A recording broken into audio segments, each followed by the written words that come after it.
नमस्कार, स्वागत है आपका इंडिया न्यूज़ बिज़नेस में। आप देख रहे हैं पर्सनल फाइनेंस की मास्टर क्लास विद रचित खंडेलवाल। खास मेहमान हमारे साथ में इन्वेस्टमेंट एडवाइज़र रचित जी जुड़ चुके हैं। बहुत शुक्रिया रचित जी हमारे साथ में आने के लिए। नमस्कार साहब और दर्शकों को भी नमस्कार and as always thank you for having me here. जी, और इंटरेस्टिंग सेशन, इंटरेस्टिंग सीरीज़ जो हम कर रहे हैं और उसपे बढ़िया फीडबैक आ रहा है क्योंकि हम बात कर रहे हैं डेट की, लोन मैनेजमेंट की, इसको कैसे किया जाए, कैसे मैनेज किया जाए, कैसे हैंडल किया जाए। और इसी सीरीज़ में आज जिस पे हम बात करने जा रहे हैं वो क्या टॉपिक है सर? सर देखिए, आज हम करेंगे लीवरेज एंड डेट मैनेजमेंट के बारे में। हुँ, हुँ। अब लीवरेज जो वर्ड है वो अपने आप में एक सेल्फ एक्सप्लेनेटरी है कि हम कहीं ना कहीं अपने करंट फाइनेंस से एक लीवरेज उठा रहे हैं और वो लीवरेज जो उठा रहे हैं वो एक एसेट एक्वायर करने के लिए या कोई ऐसा काम करने के लिए उठा रहे हैं जो हमारी अभी करंट फाइनेंशियल पोजीशन में सेल्फ फाइनेंस नहीं अलाउ कर रहा है। तो अब इसको कैसे मैनेज करना होता है, उसके लिए आपको बहुत सारे ऐसे एस्पेक्ट्स हैं जिनको कंसिडर करना होता है ताकि आप एक बेटर अंडरस्टैंडिंग में आ जाएं कि किस तरीके से जो आपका डेट है वो आप प्रॉपरली मैनेज कर पाएं। क्योंकि कई कबार क्या होता है कि ऐसी सिचुएशन भी होती है कि जब आपने डेट लिया था तब आप उस पोजीशन में थे कि आप उसको सर्विस कर सकते थे। कई कबार ऐसा होता है कि नहीं सर्विस कर पा रहे हैं या कुछ और आपको प्रॉब्लम फेस हो रही है। तो with your existing debt how can you come out of the problem या how can you manage it better कि आपका कहीं ना कहीं सेविंग्स हो जाए। तो वो जो है वो हम इस पर्टिकुलर शो में इस एपिसोड में कवर करेंगे। ठीक है, तो ये हम वो बातें कर रहे हैं जहाँ पे डेट को मैनेज कैसे किया जाए, लोन को मैनेज कैसे किया जाए। और अक्सर हम सुनते हैं कि कोई व्यक्ति जो है वो कर्ज़ में डूबता चला गया, तो डूबता चला गया का मतलब ये है कि एक कर्ज़ और उसको उतारने के लिए दूसरा कर्ज़ और ये वाला, तो ये एक बहुत ही टिपिकल साइकिल्स हैं, जो लोन साइकिल्स या इस तरीके की चीज़ें हैं। और साइकिल क्या, वो एक स्पाइरल है, जो कि जिसके अंदर में आप फँस जाते हैं और एक क्रेडिट कार्ड से दूसरे क्रेडिट कार्ड का लोन चुकाया आपने और दूसरे से तीसरे कार्ड का, और उसके बाद कहीं न कहीं जाकर के वो साइकिल अटकती है। तो उस तरीके की चीज़ें भी हैं और प्लस साइड भी होता है, कई बार आपके एक्स्ट्रा पैसा आ गया, लेकिन लोन चुकाना चाहिए कि नहीं चुकाना चाहिए, कितना चुकाना चाहिए, वो सारी चीज़ें में तो हम दोनों चीज़ें सीखते चल रहे हैं और इंटरेस्टिंग तरीके से। तो इसलिए डेट हो सकता है काम की चीज़ भी है, क्योंकि कहीं न कहीं एक एक्स्ट्रा पैसा है और ज़रूरत के समय पे जो पैसा मिलता है वो अच्छा होता है। लेकिन ज़रूरत के समय पे लिया है, किस काम के लिए लिया है, किस चीज़ को ज़रूरत कहा जाए और किस चीज़ को नहीं कह सकते हैं, या कहीं एक वो डिस्क्रिशनरी और मैंडेटरी के हम जो खर्चों की बात करते हैं, तो वो सारी चीज़ें भी हैं। इसमें इसके आगे जब पढ़ते हैं, चलिए लोन की हम बात कर रहे हैं, उसका पर्पस कैसे डिफाइन करते हैं? एग्जैक्टली देखिए, सबसे इम्पोर्टेंट हो जाता है पर्पस ऑफ डेट। अब पर्पस ऑफ डेट में आपको ये देखना होगा कि आप किस एग्जैक्ट चीज के लिए ले रहे हैं।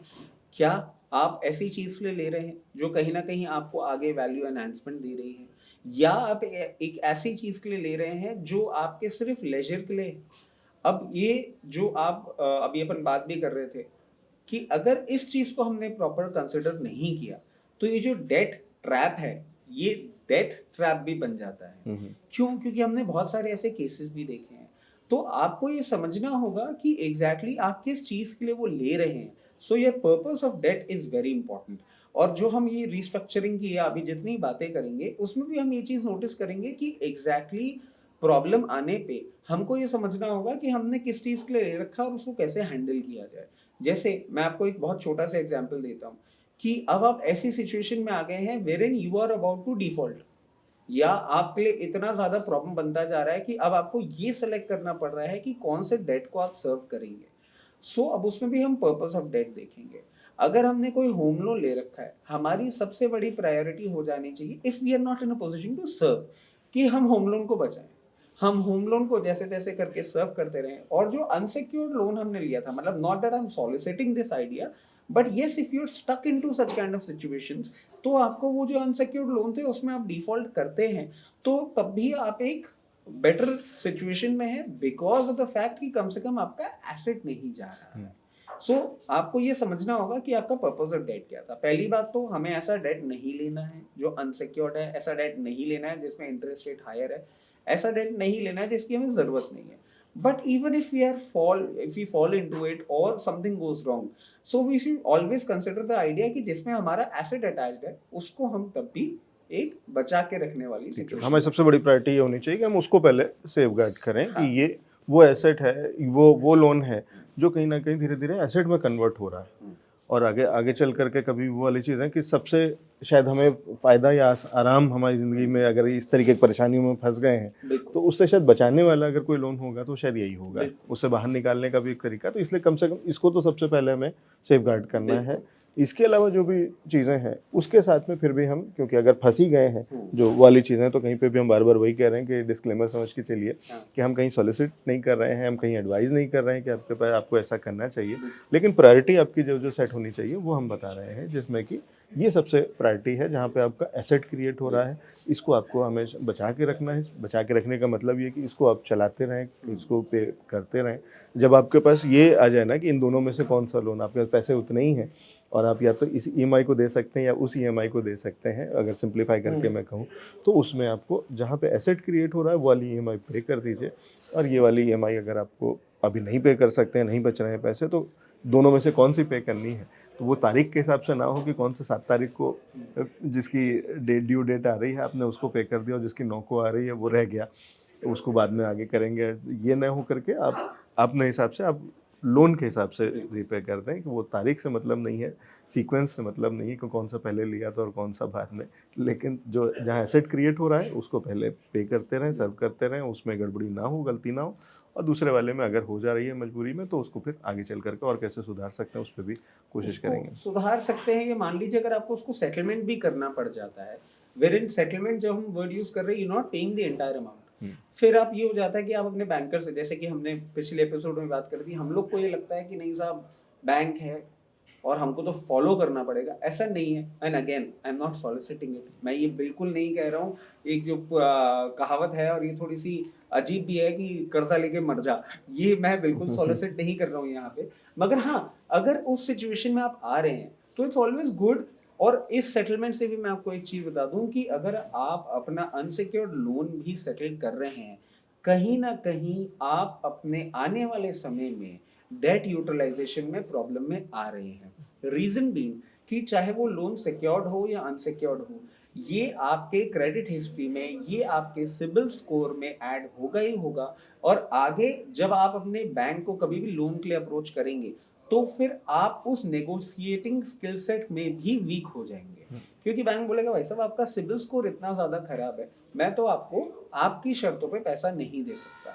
और अगर आपने डेट अच्छे से अपना मैनेज कर लिया, आपने ये अनसिक्योर्ड डेट नहीं लिए और आपका सिबिल स्कोर अच्छा रहा, then your side of the table will always be on a better position जब आप बैंकर से बात भी कर रहे ठीक है, तो होंगे। इसमें यहाँ पे एक चीज़ और बता दूँ जो रचित जी कह रहे हैं और उसमें कहने की क्या कोशिश कर रहे हैं, जो मैं जितना समझ पा रहा हूँ। तो कई बार होता क्या है कि जब आप और मोस्टली तब होता है जब आप एक बड़ा हिस्सा आप जब अपने लोन का पे कर चुके होते हैं या कुछ हिस्सा पे कर चुके होते हैं और आप जब डिलेज़ और वाली चीज़ें होने लगती हैं। और इसमें ऋषि जी आपको मैं बताऊँ, मुझे जो लगता है ना कि क्योंकि इनके पास बैंक्स या जो लोग आपको लोन देते हैं, जो संस्थाएँ, वो उन्होंने भी ये काम किसी और को दिया होता है। डीएसएस जिसको कहा जाता है, जो एजेंसीज़ होती हैं जो कि ये रिकवरी या इस तरीके की चीज़ें कर रही होती हैं, कॉल करके आपको याद दिला रही होती हैं कि आपकी ईएमआई और आपका पेमेंट होना है। और डिलेज़ होते हैं तो सबसे ज़्यादा वही लोग एक्टिव हो रखे होते हैं।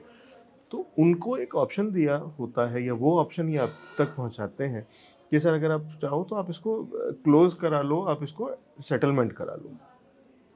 लेकिन अक्सर होता क्या है कि जिसने लोन लिया है और उसको ये बहुत ही लिक्रेटिव ऑफ़र लग सकता है कि मेरा तो 1 लाख रुपए बाकी है रीपे करना है, और ये कह रहे हैं कि सर इसको आप कहो तो हम इसको 50-60 में सेटल करा देंगे। उनका अलग अपना इंटरेस्ट बिल्कुल, हो सकता है वो बैंक नहीं हो, थर्ड पार्टी हो, तो वो अलग चीज़ें हैं। लेकिन यहाँ पे हमें समझना चाहिए कि ये जो बच रहा है पैसा, ये हो सकता है कि बच नहीं रहा, क्योंकि ये सेटलमेंट का मतलब लोन जो you are a settlement, defaulter. You are a defaulter. तो वो जो सेटलमेंट लगता है और लगता है कि जहाँ पे बैंक आपको कह रहा है कि हाँ ठीक है, अब इसके आगे ईएमआई हम नहीं माँगेंगे और ये सेटल्ड है। वहाँ पे एक चीज़ है जो कि डिफ़ॉल्टर वाला हो करके बैंक ने राइट ऑफ कर दिया, क्लोज़ कर दिया कि अब ठीक है, इनसे नहीं मिलना था, ये पैसा डूब गया। इतने पैसे लेकर के हमने आधा ये बचा हुआ पैसा लेकर के क्लोज़ कर दिया। लेकिन वो कहीं भी आपको उसने वेवर नहीं दिया, डिस्काउंट नहीं है, कन्फ्यूज़ मत होइए। आपके सिबिल स्कोर में ये हमेशा के लिए ज़िंदगी भर चढ़ गया है कि आपने ये लोन लिया था और पूरा नहीं चुकाया है। बिल्कुल, तो एडजस्टमेंट वो वाले तो ठीक है जहाँ पे आपको रीस्ट्रक्चर कर रहा हो, वो कह रहा हो कि ठीक है अच्छा ईएमआई कम कर देते हैं, फिर से रीडू कर देते हैं अगर हो सकता हो हुँ, possible depending upon your loans and other thing. Gap दे सकता हो। इधर पीछे कोविड वाले एरा में टाइम में बहुत सारा ये वाला हुआ था जो कि मोरेटोरियम जिसे मोरेटोरियम दिया था कि हाँ ठीक है, इतने टाइम तक आपको लोन ईएमआई पे करने की ज़रूरत नहीं है। उस तरीके की कुछ चीज़ें होकर के आपको कुछ रिलीफ मिलता है, और बहुत सारे बिज़नेस लोन्स में भी मिलता है, हॉलिडे मिलता है ये वाला, या प्रिंसिपल का हॉलिडे मिलता है कि आपको वो नहीं चुकाना है, केवल इंटरेस्ट चुकाना है। उस तरीके की बहुत सारी चीज़ें depending upon loan to loan. लेकिन ये समझ के रखिए कि जिसको सेटलमेंट वर्ड कहा जाता है, वो बेसिकली डिफ़ॉल्ट है, और ये हमेशा के लिए आपके रिकॉर्ड में चढ़ गया है, और ये इसके बाद हमेशा परेशान करेगा आपको। तो उसको ज़रूर ध्यान रखिएगा, क्योंकि ये कभी भी हटता नहीं है। बिल्कुल। और अब उसके बाद आप चाहेंगे कभी कि आपके पास बहुत पैसे हैं और आप उस 50,000 रुपए को अब पे करके बैंक से और उसको हटवा लें, तो भी नहीं हटवा सकते। अब आप 5 लाख रुपए भी दे दीजिए, तो भी वो नहीं हटना है, क्योंकि वहाँ पे वो क्लोज़ करा था। बैंक ने कहा था कि इनके पास इतना ड्यू था, इन्होंने उससे कम पैसे दे करके उसको बंद कराया है। आप उसको बहुत सरल भाषा में मैं बिल्कुल, समझता हूँ तो ये है, और उससे बहुत सावधान रहें, क्योंकि ये बहुत लोगों के लिए बहुत कन्फ्यूज़िंग होता है, और कई बार बहुत ल्यूक्रेटिव लगता है कि बैंक ऑफ़र कर रहा है कि हाँ ठीक है, आपने इतनी ईएमआई करी है, अब इतनी ही बच रही है, अब आप नहीं दे पाते, तो इतना करके हम कम करके आपको इतना डिस्काउंट। वो डिस्काउंट नहीं है, सेटलमेंट नहीं है। वो सेटलमेंट कहा जाता है, लेकिन वो बेसिकली डिफ़ॉल्ट है। डिफ़ॉल्ट। इसके साथ-साथ सर एक और चीज़ देखें कि हमें ये जब हम बात करते हैं पर्पस ऑफ डेट, अब क्या है कि क्योंकि क्लाइंट से डिस्कशंस होते हैं और बहुत जगह बातें होती हैं, तो कई-कई जगह ये भी बोला जाता है कि साहब पर्पस ऑफ डेट की बात कर रहे हैं, मेरे पास एक बहुत लुक्रेटिव पर्पस है, I take debt and I put into equity market. और मैं मज़ाक नहीं कर रहा हूँ, लोग सीरियसली ऐसा कर रहे हैं, wherein they are calculating the preceding history of mutual funds, they are calculating the preceding history of the markets, और वो बोल रहे हैं मैं पर्सनल लोन ले रहा हूँ, पर्सनल लोन पे मेरा इतना इंटरेस्ट है, म्यूचुअल फंड पे इतना रिटर्न 3 साल में मिल रहा है, मैं म्यूचुअल फंड से पैसा कमा रहा हूँ, उधर उस डेट को सर्व कर रहा हूँ, और बीच का 4% मुझे मिल रहा है। So again such kind of debts are a strict no no, a strict red sign.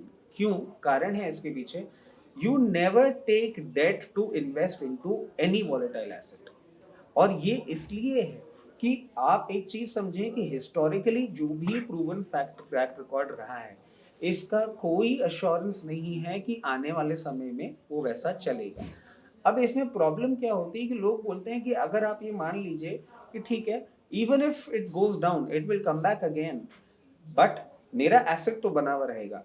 तो आप उसको ऐसे समझें कि अगर आपको इक्विटी मार्केट में इन्वेस्ट करना है या म्यूचुअल फंड में इन्वेस्ट करना है और एक क्वांटम इन्वेस्ट करना है, वो अभी आपके पास नहीं है, तो rather than taking a leverage of investment, it is always good to go through SIP mode. इसमें कम से कम ये है कि ये वॉलेटाइल एसेट क्लास या आप पैसा जिससे ले रहे हैं, वो पैसा अगर रीपेमेंट की कैपेसिटी आपकी नहीं बची, तो यहाँ भी डिफॉल्ट हो सकते हैं, वहाँ का पैसा भी खत्म हो सकता है।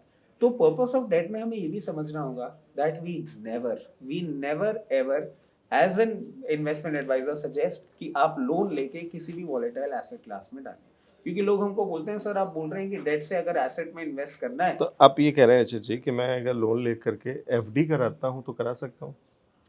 सर अगर एफडी में मुझे रेट ऑफ इंटरेस्ट ज़्यादा मिल रहा है और मेरे लोन में ये रेट ऑफ इंटरेस्ट कम है, जो कि प्रैक्टिकली हो नहीं सकता या पॉसिबल नहीं है। सर हाँ, एक तो वो पॉसिबल नहीं है, पहली बात। दूसरी बात, मेरे को एक जो चीज़ मैं समझाना चाह रहा हूँ that you are moving one money into another liquid और terms of money.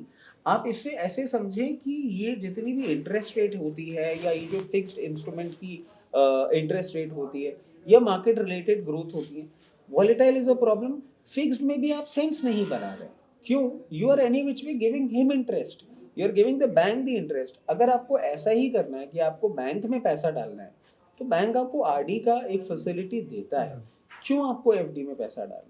So I don't नहीं, आई एम अंडरस्टैंड। सेइंग एक तो उसका कोई लॉजिक नहीं बना। नहीं बनता। आपने 12% पे लिया, हम्म 7% की एफडी कराई, हम्म आप अपने पास से पैसे दे रहे हैं। हम्म और यहाँ हम बात कर रहे हैं मनी मेकिंग मनी राइट, की। मनी मेकिंग मनी में बैंक से ज़्यादा समझदार तो हम नहीं हो सकते हैं। बिल्कुल। तो ये हमें कहीं न कहीं समझ के चलना चाहिए। मैं कई बार लगता है कि हमने कुछ ढूँढ लिया, बहुत रेयर केसेस हो सकते हैं कि कोई ऐसा लूपहोल मिल जाए, कोई ऐसा तरीका मिल जाए जो कि हर्षद मेहता को मिला था या उस तरीके से। अदरवाइज़ इन जनरल, क्योंकि वो लोग जो पैसे से काम कर रहे हैं, जो फुल टाइम बैंकर्स हैं, जो बैंक चला रहे हैं इंस्टीट्यूशन, और वो बड़े बेस्ट ऑफ द ब्रेन्स उन्होंने रखे हुए हैं, वो आपसे ज़्यादा बेहतर जानते हैं। तो अगर वो आपको लोन दे रहे हैं, पर्सनल लोन दे रहे हैं, और उन्हें उन्हें भी पता है कि अगर एफडी में इतना बड़ा इतना एक सेफ किसी हुँ। एसेट क्लास में अगर इतना अच्छा पैसा मिल रहा होता, तो आपको ना दे करके वो वहाँ दे रहे होते। क्यों आपको दे रहे हैं? तो वो डिफरेंस तो हमेशा है। और दूसरी चीज़ जो इसको वोलेटाइल आप कह रहे हैं, वो अक्सर बहुत ही महीन से डिस्क्लेमर में चला जाता है, लेकिन यहाँ पे उसकी इम्पोर्टेंस आती है और अब हमें समझ में आता है कि क्यों वो कहा जाता है कि म्यूचुअल फंड में कहा जाता है कि past performance is no guarantee of right. Future returns, और इक्विटी में कहा जाता है कि सब्जेक्ट टू मार्केट रिस्क। तो ये दोनों चीज़ें यहाँ पे प्ले होती हैं कि यहाँ जो आपने लोन लिया है, ये इस पे कोई रिस्क बैंक को नहीं है, क्योंकि वो तो आपसे ले लेगा। उसका तो फिक्स्ड है कि आपको उससे लेना ही लेना है। लेकिन आप जहाँ इन्वेस्ट कर रहे हैं, वहाँ या तो सब्जेक्ट टू मार्केट रिस्क है, या अगर आप म्यूचुअल फंड्स भी कह रहे हैं कि अगर आपको लगे कि नहीं हम इक्विटी में नहीं डाल रहे हैं, वो बहुत ज़्यादा वोलेटाइल, ज़्यादा कम से मतलब नहीं है, सिर्फ हम कह रहे हैं वोलेटाइल में नहीं डालना है, हुँ। ऐसा कोई तरीका नहीं। और इसमें और एक्सट्रीम में अगर मैं जाऊँ, तो क्रिप्टो पे बहुत सारे यंगस्टर्स ने शायद किया हुआ था या कर रहे थे इधर पीछे में। बिल्कुल। और कई बार आपको वाले एग्जांपल्स भी मिल जाएंगे जो ये बताएंगे कि देखिए मैंने इतना किया था और इतना हो गया। हुँ। कब किसकी किस्मत और कहाँ क्या था पता नहीं, किसकी लॉटरी थी, किसने 10 रुपये डाल करके उसके 10,000 रुपये या 1 लाख रुपये बना लिए थे क्रिप्टो में। फिलहाल हकीकत अब वापस सामने है, बिल्कुल। और अब सबको पता है, दिख रहा है कि कहीं कुछ नहीं हो, वो सब भी लोग फंसे हैं जो क्रिप्टो में गए थे, क्योंकि वो क्रिप्टो का बाजार या बिटकॉइन के भाव वो जिस तरीके के अटक गए, तो वो सारी चीज़ें अगर आपने ये लोन पे किया है, हुँ। तो आप एक्चुअली फंस गए। Otherwise subject to market risk होता है, वो इक्विटी में भी होता है और ठीक है, लेकिन अगर आपने वो पैसा इन्वेस्ट किया था तो आप इंतज़ार कर सकते हैं। लेकिन अगर आपने लोन लेकर के इन्वेस्ट किया था, तो वो पीछे जिसने लोन दिया वो इंतज़ार नहीं करने वाला है, बिल्कुल। उसको वापस चाहिए है, और अब कहाँ से देंगे आप, ये समस्या है, क्योंकि अब यहाँ से रिटर्न आना बंद हो गया है। तो ये स्ट्रिक्टली नो है कि लोन लेकर के इन्वेस्ट तो नहीं करना है जब तक आप एसेट क्लास ना बना रहे हो, एसेट कुछ ऐसा हाँ, ग्रोइंग एसेट ना बना रहे हो, बिल्कुल। यानी कि आप कोई प्रॉपर्टी मोस्टली आप कह सकते हैं, या एजुकेशन लोन और एजुकेशन लोन जहाँ पे कि अगेन वैल्यू एड ऑन है और वाली चीज़ है जो कि आपकी इनकम ग्रो कराएगा। यहाँ पे अगर मैं सिल्वर, गोल्ड को, बुलियन को अगर ट्राई करूँ, और अगर मैं कहीं कोई कैलकुलेशन निकाल पाता हूँ कि मुझे लोन का रेट ऑफ इंटरेस्ट ये है और वहाँ पे पिछले इतने सालों में इतना ग्रो हुआ है, तो क्या मैं वहाँ पे ट्राई कर सकता हूँ? सर देखिए अगेन अब ये अगर हम बात कर रहे हैं तो ये डिपेंड करता है कि हम किस टाइप ऑफ इन्वेस्टर की बात कर रहे हैं।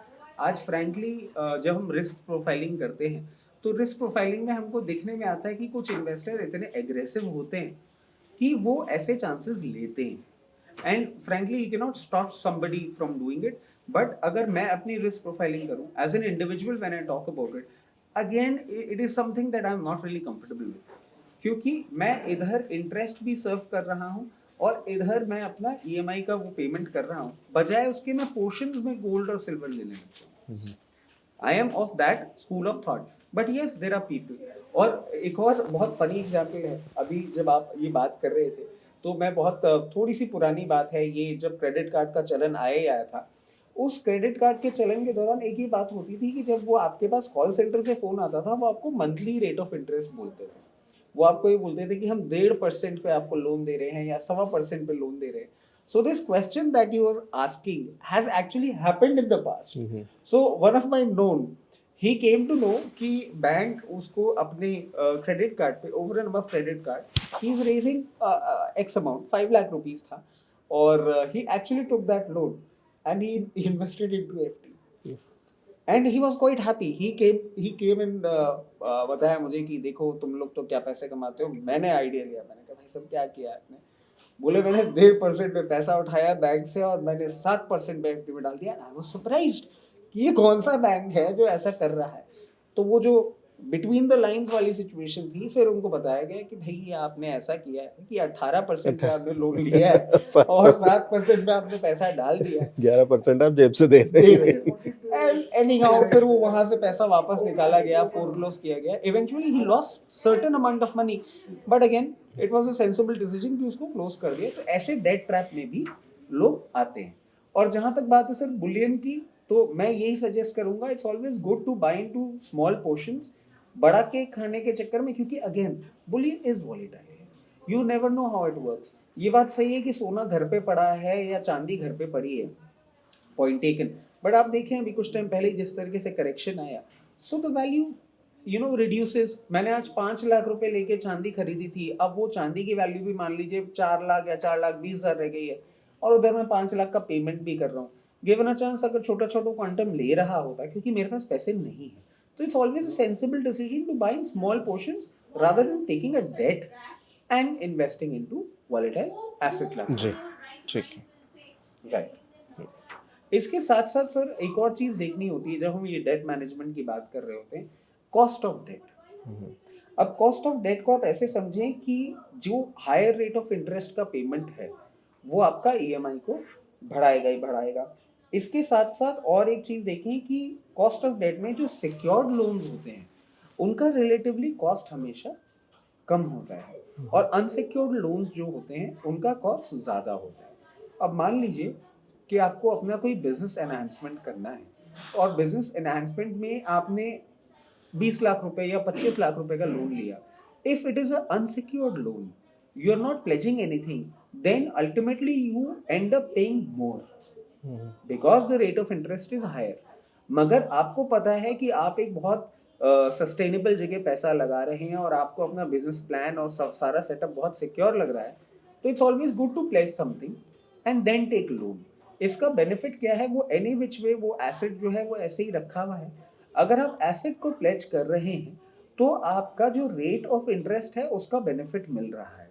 रेट ऑफ इंटरेस्ट का बेनिफिट मिल रहा है तो कहीं ना कहीं आपका जो उससे बिजनेस से प्रॉफिट होने वाला है वो भी आपका ग्रो कर रहा है। मान लीजिए आपने कोई प्लेज करके 7.5% पे उठाया और अनसिक्योर्ड 13 to 14% पे उठा लिया, तो ये 6.5-7% का जो डिफरेंस है, you the cost is low, so you eventually make more money out of it. तो जब आप ये लोन लेते हैं, ऑल्सो यू शुड कंसिडर कि कॉस्ट ऑफ डेट जो है वो छोटी रहनी चाहिए।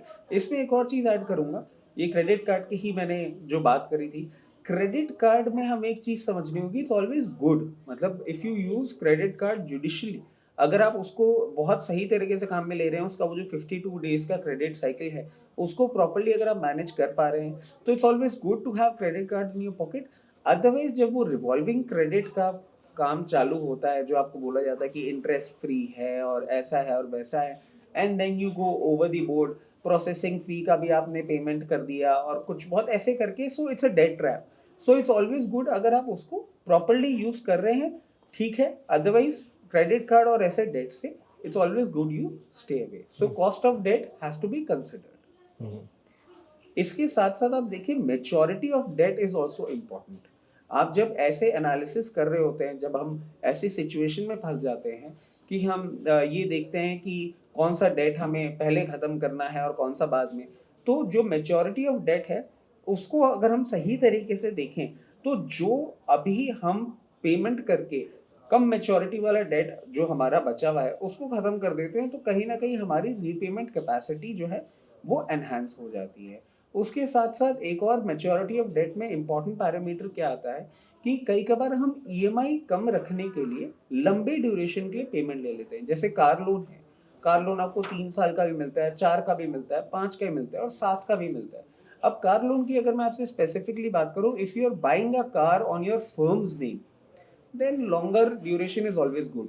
इंटरेस्ट बेनिफिट मिल रहा है, आपको डेप्रिसिएशन जो है उसका बेनिफिट मिल रहा है। बट अगर ये कार लोन आप अपने पर्सनल नाम पे ले रहे हैं, it's always good to have a shorter duration, you end up paying less amount of interest, so maturity period is also to be considered in this. क्योंकि एक तो वैसे ही डेप्रिशिएटिंग एसेट मतलब एक ऐसी चीज़ है गाड़ी है हम्म, कि हो सकता है कि आपने लोन तो 7 साल का लिया और गाड़ी 5 साल में आप हटाना चाह रहे हैं, हम्म, तो लोन उसके बाद भी चल रहा है, गाड़ी चली गई और जाने के उस पे आ गई है। तो उस बिल्कुल। तरीके की चीज़ें भी हो सकती है, तो उसको जितना कम रखा जाए, लेकिन ये शायद वहाँ पे उतना एप्लीकेबल नहीं होगा या उस ज़रूरत नहीं होगी जब हम एसेट क्रिएट कर रहे हैं। राइट।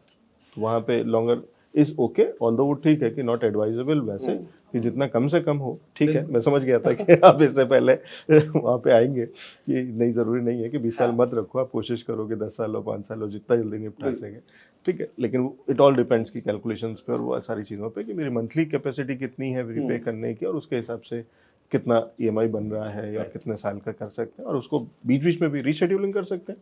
बिल्कुल कर सकते हैं। रीशेड्यूलिंग हम करते हैं, इसी में अब यही टॉपिक पे हम आने वाले थे कि डेट को रीस्ट्रक्चर कैसे करना होता है, रीशेड्यूलिंग क्यों करना होता है।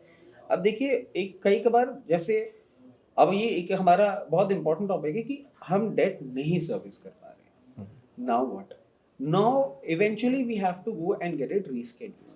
तो रीशेड्यूल में हम ये कर लेते हैं कि अब ये रीशेड्यूलिंग करते हुए हम देखते हैं कि जो कॉस्ट ऑफ डेट ज़्यादा है, पहले हम कोशिश करेंगे कि उससे हम जितना जल्दी बाहर निकल सकें। तो रैंकिंग करते हैं हम डेट की। आप मान लीजिए कि अभी मेरे पास एक विंडफॉल आया और मेरे को अब देखना है कि किस डेट पे मुझे पहले सर्विस करना है। तो मेरा विंडफॉल आया और मेरा क्रेडिट कार्ड लोन खत्म हो रहा है, which was on revolving credit. और वो डिपेंडिंग अपॉन कौन सा कार्ड है, 18, 24, टू सम एक्सटेंट 48% तक भी लोन जाता है इसमें। तो वो उसको मैंने पहले ख़त्म कर दिया। फिर मैंने देखा कि ठीक है, मेरा कोई पर्सनल लोन था जो 12% 13% पे था, उसको मैंने ख़त्म कर दिया। सो जब हम रीस्केड्यूलिंग की बात करते हैं तो सबसे इम्पोर्टेंट पैरामीटर हमारा ये बन जाता है कि रीस्केड्यूलिंग करते हैं तो हम कंसिडर करें जिस कॉस्ट ऑफ डेट जिसका ज़्यादा है, हम पहले उनको ख़त्म करते हुए आ जाए। इसके बाद हम देखते हैं कि जब हम रीपेमेंट की बात कर रहे हैं कि वो किस जगह हमारा प्रोसीड जा रहा है, जो हमने पहले भी बात करी थी कि we don't solicit it. But अगर हमारा घर पे लोन है तो हम पहले उसको कंसिडर करेंगे रीस्केड्यूल करने के लिए, और फिर हम सेटलमेंट करने की कोशिश करते हैं जो हमारे अनसिक्योर्ड लोन्स होते हैं। तो अगेन क्या हमारी एप्लीकेशन है उसको हम देखेंगे और उसके बाद हम करेंगे कि किस तरीके से आप इसको रीस्केड्यूल कर सकते हैं। एक और तरीका क्या होता है सर इसमें कि आप मान लीजिए आपने हाउसिंग लोन ले रखा है और हाउसिंग लोन आपने 11%, 12% या 13% आपने उस रेट पे ले रखा है। अब आप इसको रीस्केड्यूल करा सकते हैं where in you get in touch with another bank और आप ये बोलें कि साहब मेरा इतना लोन है, अब अगर आप मुझे इंटरेस्ट रेट का बेनिफिट दे रहे हैं तो मैं आपके पास लोन शिफ्ट कर देता हूँ। और इन सब चीज़ों के लिए आपको एक और चीज़ ध्यान रखनी होगी कि you will only be in a position for such kind of negotiation if there is no default. तो अगर आपको ऐसा लग रहा है कि आने वाले समय में आप थोड़ी सी स्क्वीजिंग सिचुएशन में जा रहे हैं और आप डिफॉल्ट वाली कंडीशन के पास पहुंच रहे हैं, उसके 6 महीने 3 महीने पहले आपको ये अपना प्रैक्टिस कर लेना होगा। आपको दूसरे बैंकर को अप्रोच कर लेना होगा, बिकॉज एक बार आप डिफॉल्ट कर गए फिर आप उस पोजीशन में नहीं रहेंगे कि आप उनको जाके बोलें कि मेरे को बेटर रेट ऑफ इंटरेस्ट चाहिए।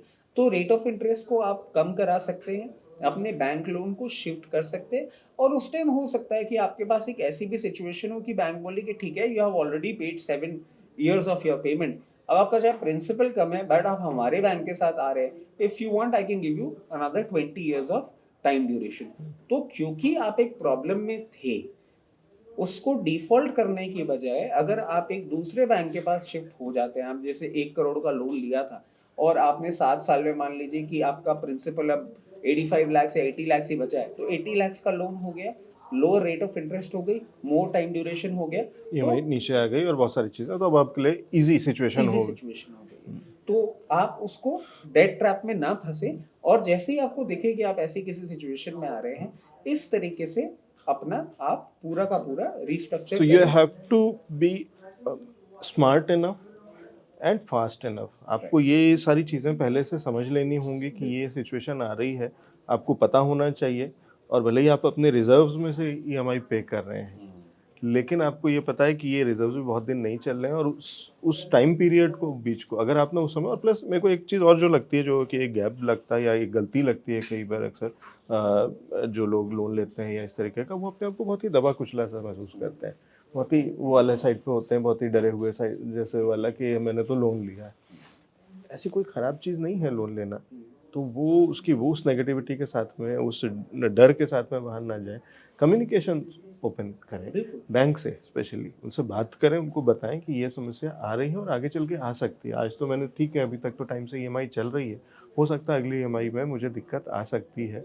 और उसको अगर स्मार्टली करेंगे, तो शायद वो उनको आप दिक्कत ना बता करके वहीं पे आप नेगोशिएट करके, हो सकता है कि जिस समय पे आपको ये लग रहा हो कि मैं कैसे इसको रीपे करूँगा, वहीं पे हो सकता है आपको उल्टा वो कम हो गई, क्योंकि आपने कुछ ऐसा कर लिया। बिल्कुल। चाहे वो उसी बैंक से नेगोशिएट कर लिया, चाहे किसी नए और बैंक में शिफ्ट कर लिया। बहुत सारी चीज़ें हैं, लेकिन स्मार्ट इनफ होना पड़ेगा, क्योंकि ये आपका पैसा है, बिल्कुल। आपकी ज़िम्मेदारी है। यहाँ पे हमें समझना चाहिए कि किस तरीके से लोन को रीशेड्यूल, रीस्ट्रक्चर, बैंक से कम्युनिकेशन चैनल्स ओपन रखें, और उस डर में ना रहें, उस चिंता के साथ में ना रहें कि मैंने लोन लिया है, ये इसको छिपा के रखना चाहिए, किसी को बताना नहीं है और इस पे हम किसी से बात नहीं कर सकते। ऐसा नहीं करना चाहिए, सीखना समझना चाहिए।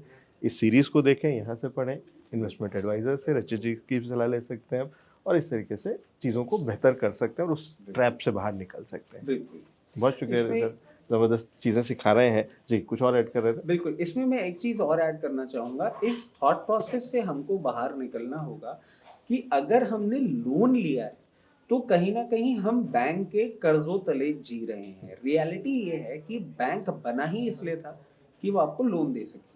अगर आप लोन नहीं लेंगे, तो बैंक जो डिपॉज़िटर्स हैं, उनको इंटरेस्ट नहीं सर्व कर सकता। तो like any other business, you are equally a respectable customer of the bank and you are the reason the bank will survive. So अगर उस थॉट प्रोसेस के साथ आप चलेंगे, नॉट अगेन मैं वापस आपको सॉलिसिट नहीं कर रहा हूँ लोन लेने के लिए, लेकिन अगर बट आपने अगर ले आपने रखा है लिया है, तो you should have that thought process in your mind when you enter into the bank that I am the reason you are functioning। तो आप इस thought process से बाहर निकलें, और जैसा कि हम ये बातें करते रहते हैं कि जब तक हम परेशानी डिस्कस नहीं करेंगे तब तक सोल्यूशन नहीं मिलेगा। तो इसको कभी भी दबा के ना रखें।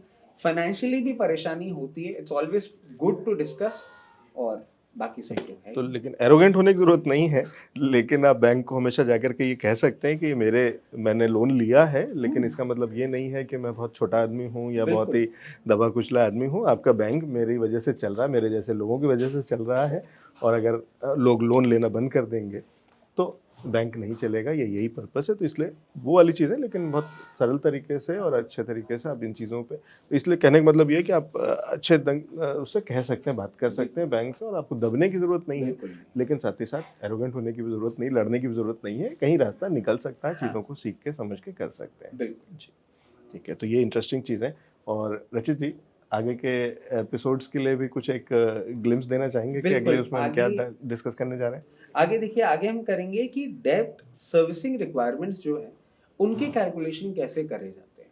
अभी तक डेट समझ लिया, रीशेड्यूलिंग समझ लिया, अब ये किस तरीके से हम स्ट्रक्चर करेंगे, उसके कैलकुलेशन हम समझेंगे। चलिए, तो ये और इम्पोर्टेंट होने वाला है, क्योंकि कैसे सर्विस किया जाएगा लोन, क्योंकि सर्विस करने का मतलब ये कैसे रीपे किया जाएगा, कैसे उसको क्लोज़ किया जाएगा, उसको सीखना वो बहुत ज़रूरी है। कि बिल्कुल, अगर आपने ले लिया है, तो अभी तक हम उन चीज़ों पे बात कर रहे थे कि ना लें, कौन-सा नहीं लें, कितना लें, उस तरीके की चीज़ें, लेकिन अब अगर है, तो उसको कैसे क्लोज़ किया जाए, कैसे रीस्ट्रक्चर किया जाए, कैसे डुएबल किया जाए। बहुत शुक्रिया हमारे साथ में जुड़ने के लिए, सारी जानकारी देने के लिए और समय निकालने के लिए। Thank you so much sir. Thank you sir.